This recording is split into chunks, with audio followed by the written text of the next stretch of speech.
Hey guys, it's me, Asano, and 2023 is coming to an end, so I'm here to do a recap of everything that happened this year. This has been a very exciting year. I sort of accidentally completed all of my goals and dreams, all my kind of professional New Year's resolutions that I made for my career. I ended up accomplishing them, and I'm really excited about that. The most important thing is that I swore to myself that I would release one song at least every single month of the year of 2023, and I'm so proud to say that I completed that goal. You know, last year was the first year I'd ever released music at all, and I was extremely stressed about it. I just had like a mental block about it, and I just kind of was scared to put stuff out there, whether it was covers or originals. You know, it was something that was new and I hadn't had a lot of experience with it. So, and you know, it's a goal of mine, of course, to release all of my music, my original stuff and the covers that I do. So my New Year's resolution for 2023 was once a month I would release a cover or an original piece of music, whether it was alone or as a collaboration with someone else. That was my goal, and I did it.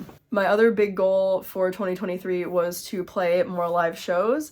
I started my social media career during the pandemic, and that was really tough because there were no live gig opportunities, and then a lot of the stuff I was doing was kind of corporate events, private parties, stuff like that, and I really wanted to tour my own music or at least be performing to audiences around the country and the world, and that was another huge goal of mine for 2023 that did get accomplished. So let's take a look back at this last year and talk about some of the highlights that I got to experience. Okay, starting off the year strong, our January release was my original song, the Lunar Remix. So the first single I ever came out with is called Lunar. It was a co-write with my professor Jason Anick and my friend Annie Elise and Jason Petrin, who did the production. And shortly after that release, we held a remix competition with a bunch of producers, and the people that won are my friends Kiero and Janie, and they're good friends of mine, and their remix was really special because they actually took the song and remixed it and then added vocals to it. I absolutely loved it, and I knew that I wanted to have that one be the winner of the competition. So in January 2023, we released it, and I absolutely love how it came out. We also came out with a really cool music video for it that my friend Russell made. It is an AI music video. People ask me a lot of questions about why I use AI, and the simple answer is I use AI for some things. I do support independent artists that I find on Instagram, but this particular music video lent itself really nicely to this particular AI vibe, and so that's why we went with the AI music video for this project. I started the year in LA, and so while all this was going on, I also had the opportunity to collab with my friends Two Saxy, so that's Grace Kelly and Leo P. They're super awesome, and a bunch of our videos ended up going viral together this year, and so that was really fun as well. February 2023. So this was the other original piece of music that I released this year. I got both of them out of the way early on in the year. This piece of music is called Labyrinth. It is the only other original instrumental single that I've released thus far. It was a collaboration with my friend Ben Hartman, who is an incredible producer. He goes by the name Buglebot, and I'm just genuinely a huge fan of his, but he also is a good friend, and he helped me produce and co-write this. We had written it months before the actual release, but while I was in LA, I filmed the music video for it with my good friend Pasha, and I'll pop his link right here. He and I have done a bunch of video projects together, and this one we shot for the stars, I think, with this one. We had this whole crazy storyline, and it was really fun. When we originally wrote the song, we decided to name it Labyrinth. I flew to LA, shot this music video with Pasha, and then as I was flying back, I checked Spotify and saw that Taylor Swift had just released her Midnights album, and on it is a song called Labyrinth. And it was so awkward because at that point, the music video, if you see it, I'm supposed to be stuck in this labyrinth type place. So I couldn't change the name of the song. So I kind of just had to stick with that name from then on. And it was fine, but now I just know that whenever someone looks it up, her song's always going to come up first. And it's really funny because later on in the year, I'll get to it, but when I released my album with Allie, guess who released her album on the same day? Taylor Swift. So I like to dedicate Labyrinth to her whenever I play it at live shows. During this time, I also met and collaborated with some other very special people. One was my good friend Allie the Piper. We were planning a crazy tour that I will tell you about as the year progresses. So at this time in February, we're also promoting the tour a bunch. We started getting materials together to go on a tour together. I also was collaborating with these amazing girls, Grace Kelly, Tina Guo, and Kiki Wong, and together the four of us are a band called Ramenstein, because we filmed our music video at this like ramen shop set in LA, and we all liked Rammstein. So that's how that name came to be. I think I texted it in the group chat and everyone was like, oh my god, it's perfect. So that was happening at the time. We hadn't released anything yet, but we were collaborating together and posting like short covers together. March 2023. So there were two exciting releases this month. One is that I was a guest on my friend Melinda's album, and I played strings all over the whole album, but there's one song in particular that I am a featured violinist on, and it's called I Miss Her and I Blame You.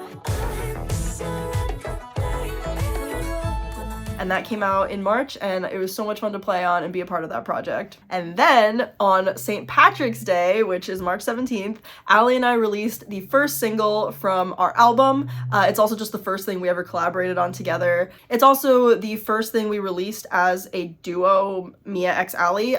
Before I had played on Allie's cover of the Game of Thrones theme, the deluxe version. I was the thing that made it deluxe because I added a whole electric string orchestra to it, and that was really fun, but we'd never released something like as a co-release together. So here comes Shipping Up to Boston, and we released it both on streaming platforms and we made a music video for it. The music video was super fun to make. We actually released two music videos. So the official one is on Allie's YouTube channel.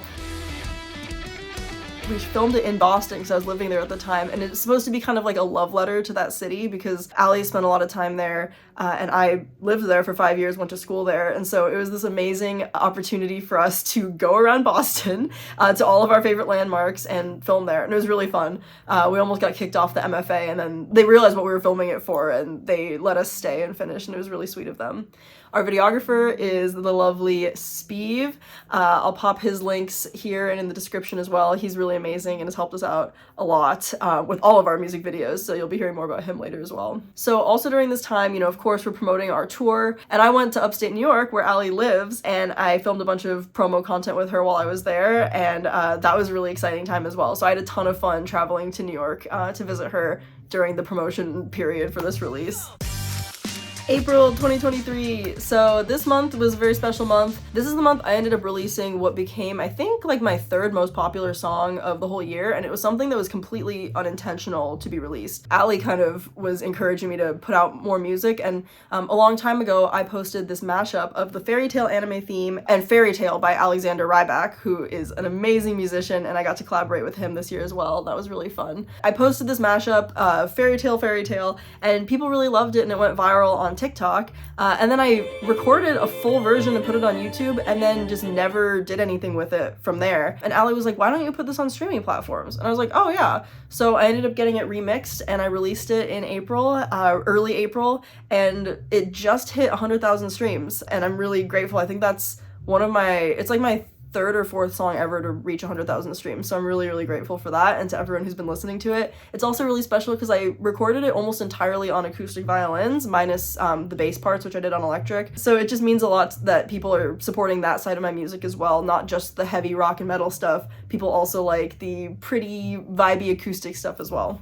In April, I also got to do a collaboration video with my friend Avi Kaplan, who I've been a fan of his for my whole life, basically. I listened to Pentatonics a lot when I was a kid, like in middle school and stuff, and I was just so drawn to his voice. I've always loved the voices of bass singers, so when he reached out and asked me to add strings to his cover of Ain't No Sunshine, I freaked out a little bit, and then I worked really hard on that cover. So that came out, and I was so grateful to get the opportunity to collaborate with him because he's a big inspiration and just an amazing person. So now we come to the biggest thing that happened in April, which is the Shipping Up to Boston tour. So this was the product of many months of hard work, but again, we conceptualized it in January. But Allie and I wanted to combine forces and do, initially it was going to be a co-headliner tour, right? So it was going to be me, Asano, Allie the Piper, both of them are touring together, but each of us were gonna have like our own set, and then we were gonna do some songs together. And quickly it evolved, and I'm glad it did, to become what it is today, which is Mia x Ali. That's our band name, because we realized that as much as we love playing our own solo stuff, the vibe that we want for this tour is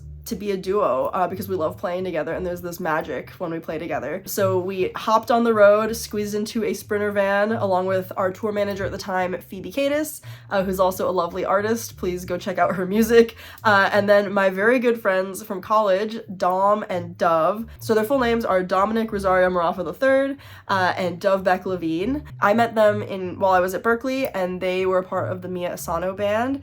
So when I did my big senior recital, they were in the band, and that's where they met Ali, because she was a guest at that show, and so they graciously agreed to come along and just be our backing band, and very quickly it became like family. And now we very much consider Mia x Ali to be us, of course, and then also Dom and Dove, because they're a really huge part of the family. This tour was insane. It caught me way off guard, like how much support we got from our fans. A lot of venues wouldn't respond to our emails. Like, we booked it ourselves. We couldn't really find an agent who would want to work with us. A lot of agents told us, oh, you should lower your ticket prices so more people come, or oh, you should try to play smaller venues because you probably won't be able to have people fill the seats. A lot of people didn't believe that we would be successful. They had no proof that a large following on social media can translate to butts in the seats at your show. And I don't blame them for that, really, but it also was a little bit disheartening for us. And so we just worked really, really hard with Phoebe and an amazing promoter we ended up working with as well to try and book this tour ourselves. And I'm really grateful that we did, because I learned a lot about how to DIY book a tour, and then it gave our fans the chance to blow us away by the support we received. And so the entire tour pretty much sold out, minus like 1 or 2 shows, but everything else sold out, and sometimes oversold. And I remember our first show in Chicago, we show up and there's like 500 people there packed into this room, and that's when we realized, oh my gosh, this could be something huge. And I'm so grateful, because the fans really came through for us, and then we were able to use those numbers to help us book our next tour that we did this year, which I'll tell you about later. It was overall such a fun experience, and I'm so grateful to Ali and also just to our team for helping us pull it off, because, you know, it's been my dream my whole life to tour and to tour music that I love, and I very much love the music that we play in this project. Right at the end of April, the final really special thing that I got to do was go to North Carolina, and there was a Comic-Con there, and I performed the Power Rangers theme song as a tribute to Jason David Frank, aka JDF, who very sadly passed away last November.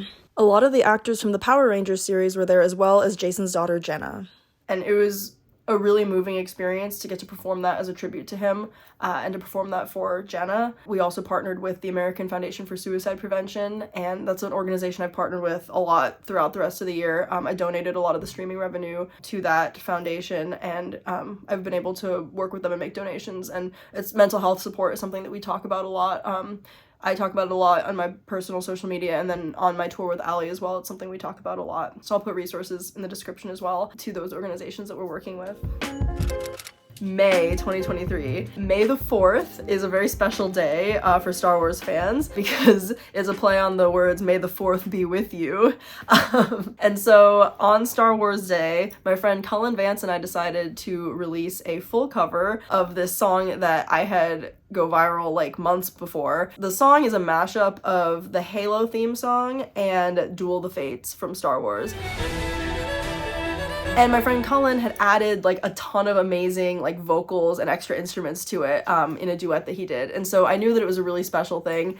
So we combined forces and released that single on May 4th. And it, to this day, is one of my favorite things I've ever gotten to release. It's so fun. It's so epic. Cullen did an amazing job mixing, mastering, and adding all the instrumentation to it that he did. So I was so grateful and excited about that release. May was also a double release month, and May 19th, I actually released another cover with my good friend Tina Guo, and we did a cover of the X-Men theme, which we had go viral in a video that we made like a long time ago. And so we decided to make a full version, and I actually flew to LA and filmed 2 covers with her, and that was the first one that we released. And if you want to see the music video for that, you can go check it out on Tina's YouTube channel. So I think I missed a release in June. I tried to make up for it by doing 2 releases in May and 2 releases in July. But the next release that I did was Nothing Else Matters, which was another one with Tina. That one was super, super fun. That one's actually on my YouTube channel, the music video, and that was a really exciting opportunity. I've been a fan of Tina's for many years, and she's become just such a good friend. She's such a sweet person. She's an incredible musician. Like, she blows me away with her talent, and so it's an honor to get to collaborate with her on both of the releases. And we have one more coming out at the end of the year. Stay tuned, I'll be talking about that later in the video. Right at the end of July, I swooped in with one more cover. This was a release with Ali. This was the second single from our album that we released. It's the fairy tale anime theme, and this was a really exciting release because I was in Japan when we released it. I just happened to be in Japan visiting with family. It was a really fun trip, and then I got to be like literally in the anime capital of the world in Akihabara right when we were releasing this, so it was awesome. And then I was like walking through the bamboo forest and like posting the promo video and stuff, and it was really fun. Japan was an amazing experience. I got to reconnect with my roots, visit family, and of course listen to some really great music, so it was a really fun time. August was a very special month because I actually got to collaborate with a bunch of artists in the same month that I was like a huge fan of as a kid. So the first one is very special. I got to be a part of the band Two Steps From Hell this year. Two Steps From Hell was, again, a huge inspiration for me when I was like in middle school. If you've definitely heard their music before, they've done all the epic movie music, particularly for movie trailers. The two composers that comprise the band are Thomas Bergerson and Nick Phoenix, and they're both wonderful, wonderful people. And so when I got invited to come and play at Wacken with them, I had to say yes. Wacken is a dream festival for me to play. It is a huge metal festival in Germany, and I've seen friends play there before, and I just always knew in my heart that I wanted to perform there. So when I got the call from Two Steps to join and play this show, I was so ecstatic. And so I actually practiced super hard for the whole month of July leading up to this so that I could perform well at the show, and it went really, really well, and we ended up performing for 60,000 people. It would have been more, but the whole event actually almost got rained out, and then right after we went, there was Dropkick Murphys closing out the whole night, and it was crazy. Very full circle moment, and I was just so grateful for the opportunity to play there.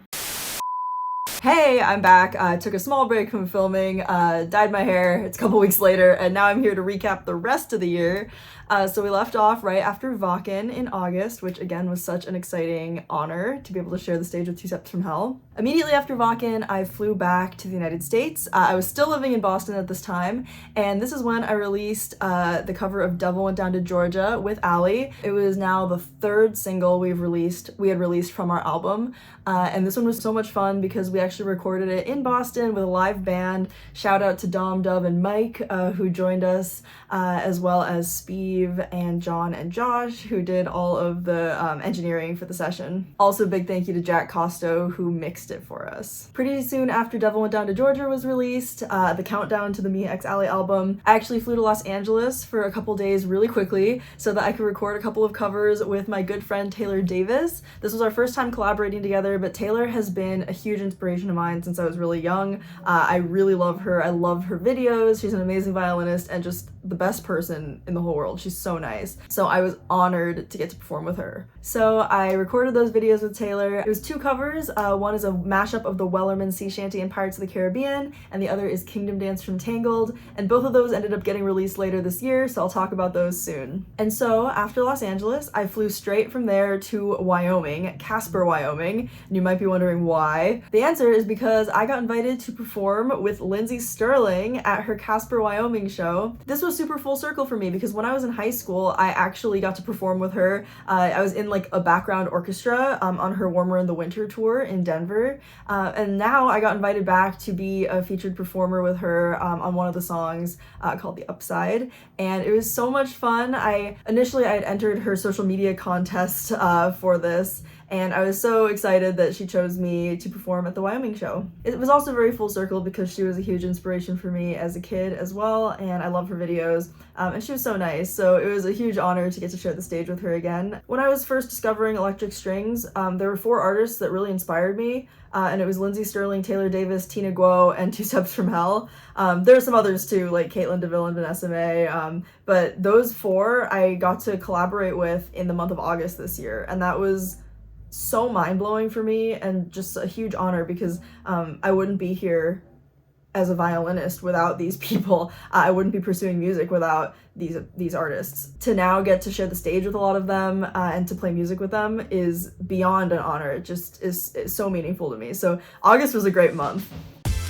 September! We are now in September. This was a very special month. Kicked off the month super strong by releasing a cover of Freebird with Ali. Second to last single before we ended up releasing the album. It turned out so good. I'm so proud of it. Our amazing producer, Ricky Jab, is the one that did all the tracks and the mixing, and then Speeve is the one that filmed it, so shout out to those guys. Absolutely love them. And Freebird is out now in the world. At this time, I also want to just mention that I moved from Boston to New Jersey. Living in New Jersey was a placeholder, and I'm moving to LA in January, but I also moved. That was another thing that happened this year. And then the craziest part of the month of September is I flew to Prague, and that started the European tour with Two Steps from Hell. I got to be their featured violinist, so I was up in front with the rest of the band, and there was an incredible orchestra behind us and choir, and we performed at arenas all over Europe. The cities we went to, oh my gosh, I'm probably gonna pronounce them wrong, were Prague, Berlin, Leipzig, Dusseldorf, Munich, Vienna, Budapest, Zurich, Lyon, Paris, Brussels, and Rotterdam in the Netherlands. It was 3 weeks of craziness and absolutely amazing adventures, and I really grew so close with everyone on the entire team. There's literally hundreds of people, both on stage and in the crew and in the production company, and every single person is just amazing. They were so welcoming. They made me feel so at home. I was one of the youngest people there, and so I felt very respected and cared about and supported by every single person, and I'm just so grateful. This was my first big tour like this.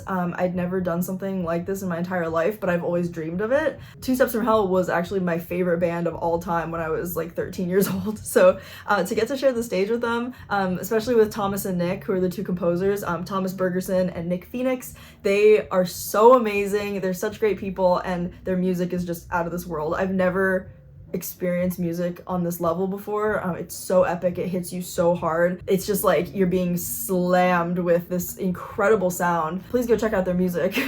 And I'm honored to now not only have gotten to play live shows with them, but afterwards I got to record on a few songs for those two composers as well. So some of those are out already, some of those have yet to be released. Thank you, Thomas and Nick and Two Steps from Hell, the whole team, for having me on that tour. At our Zurich show in Switzerland, I also ended up having my most viral video of the entire year, and it ended up getting over 18 million views on Instagram, which was so exciting. I was so grateful because I hit like 500,000 followers on Instagram right when I got to Prague, which was a huge milestone for me. And by the end of the tour, I was at 700,000 purely from this one video. And the song was Heart of Courage by Thomas Bergerson. And I just loved making these transition videos on the stage for all of the songs from the show. It was really fun, and people on social media really loved it. So that was another really fun, exciting, unexpected thing that happened on the tour. October! So the whole build up to October had been crazy traveling, all these things. The final single from the Mia X Ali album was Through the Fire and Flames. This was one of my favorite ones from the whole album. We worked so hard on it, and we really put our heads together and tried to create the coolest arrangement we possibly could of this song. It's such an iconic song, so we wanted to put our own twist on it, so we added this crazy solo section with trades and stuff. And the question was, how the heck are we going to play this on tour, because it's so fast? And we ended up pulling it off, and it went really well, and I'll tell you more about that later. Once again, it was produced by Ricky Jab, video by Speeve, and we filmed it at this cool like warehouse former club venue in Boston, and it was awesome. But the entire time I'd been promoting my album with Ali and the tour with Ali. That ended up happening in October, and right before tour I decided to squeeze in one more solo cover this year. It was a cover of What Was I Made For by Billie Eilish from the Barbie movie. It was really special. The Barbie movie, of course, was amazing. Barbenheimer happened this year, which was really emotional for me because I actually was in Hiroshima the day that Oppenheimer and Barbie were released. So I never ended up going to see those movies in theaters, but I had a very emotional experience in Japan when those were out. And both movies, of course, hit me very hard for completely different reasons. And so the Barbie movie is such a beautiful depiction of womanhood, and particularly the Billie Eilish song from that movie spoke to me on a lot of levels. So I knew that I really wanted to cover it, but do kind of like a sad violin version. And I wanted to do something that wasn't electric violin. I wanted it to be acoustic, orchestral strings. And so I was so happy that I was able to do that. The video was recorded by Speeve, and he also did all the mixing and mastering. And then my friend Daniel added cello, and my friend Carrick added piano to it. And it turned out so beautiful. And then Allie and I ended up playing that song every night on tour as a tribute to those who are struggling with their mental health. It's a really powerful moment of our show, and I'm just so grateful that this song and this arrangement is the thing that we get to use to share that message and share our love for the audience, because it's something that's so raw and vulnerable, and it's very unlike anything else that I've released this year, which has all been pow, pow, pow, and this is very intimate. And so I'm really, really grateful that that's something we get to incorporate into live shows, and I'm really thrilled that I was able to release it this year. And I'm hoping to do more solo releases like this next year. And 1 week after What Was I Made For, I actually squeezed in one final cover before the Mia X Ally tour kicked off, and that was the cover of Wellerman / He's a Pirate from Pirates of the Caribbean. That, of course, was my collaboration with Taylor Davis that I mentioned earlier, and that was so much fun to finally have that video out in the world. Shout out to Landon and Haley. Landon is the amazing videographer. Haley was our assistant on the shoot, and it just turned out so much fun. Like, it was the best day. And that video has reached over 800,000 views on Taylor's YouTube channel. So people have been really loving it, and I'm just grateful to get to collaborate with an amazing friend and artist. Okay, the second Mia X Ally tour of the year has officially kicked off. Things are going great. We had so much fun.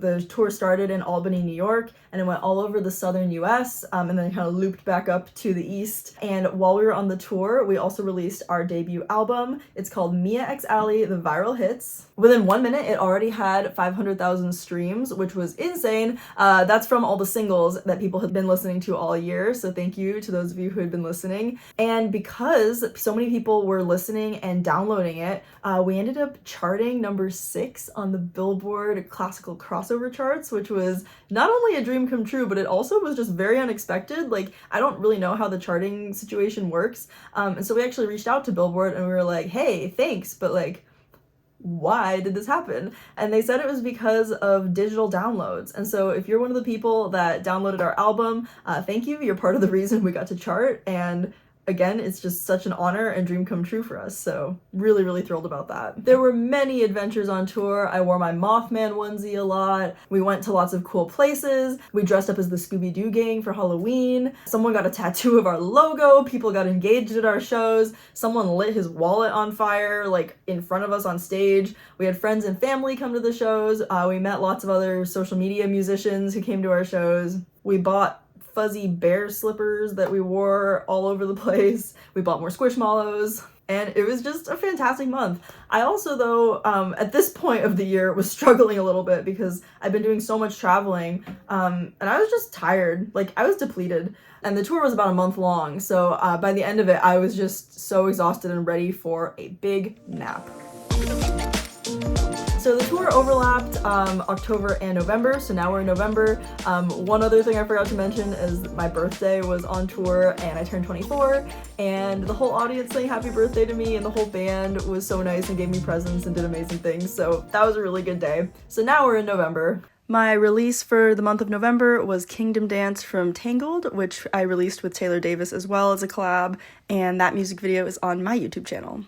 I got back from tour and I was exhausted, so I slept a lot, but we jumped right back into meetings because our next tour is January, February, and March of 2024. I'm actually leaving for tour in a few days, so, but I'm not sure when you'll be seeing this video. We're straight into tour prep, so I rested as much as I could, but also there's a lot of work to do to finish up all the logistics from the last tour and get ready for the next one. And then, of course, because I didn't take a break and I worked too much, I got really, really sick, so I kind of took some time off for a bit, took some rests, and that was November.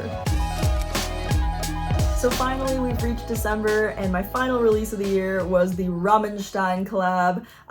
We've been waiting over a year to release this. It's with my good friends Grace Kelly, Tina Guo, and Kiki Wong.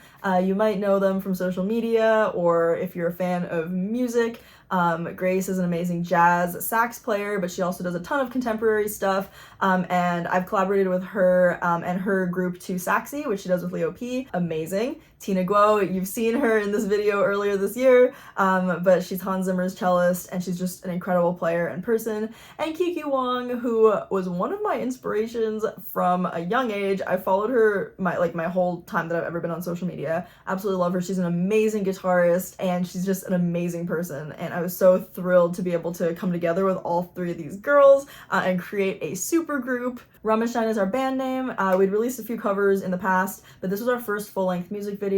So that came out in December. The song is a K-pop medley of Blackpink songs.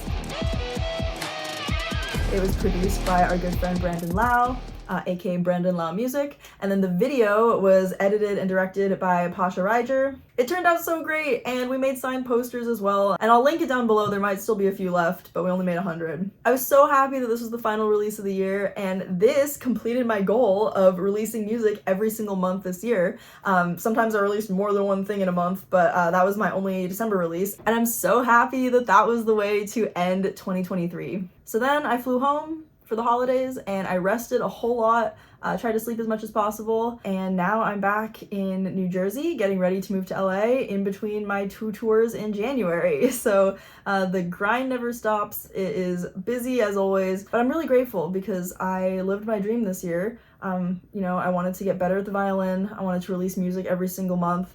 And I wanted to go on tours, and I got to achieve all of those dreams in this one year. I got to collaborate with artists that really inspire me. I got to collaborate with some of my best friends in the whole world. I got to meet so many of you guys finally, both in the United States and in Europe. I released my first album ever. I got to do my first ever arena tour. I got to go on my first tour as Mia Asano with Ali, of course. And we charted on Billboard at number 6. This has been, it's like mind-blowing. Like, I can't believe how many things happened just in one short year.